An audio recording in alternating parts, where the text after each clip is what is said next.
Hello everyone, today we are going to learn basic Photoshop tutorials how to type in a circle. Okay, you can create new file and we draw circle object with these ellipse tools. I will create in it. Don't forget to press shift buttons to create circle.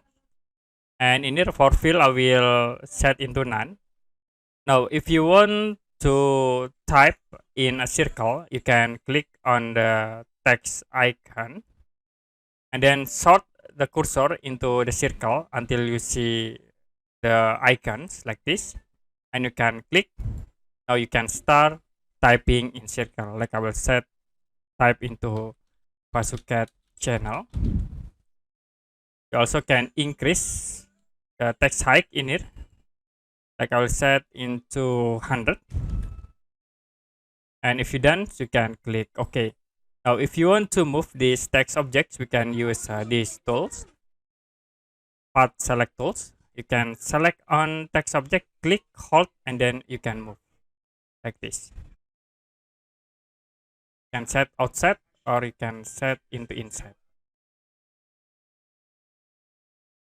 If you're done, you can release.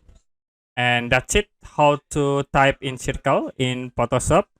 And if you have any question about this tutorial, you can comment below this video.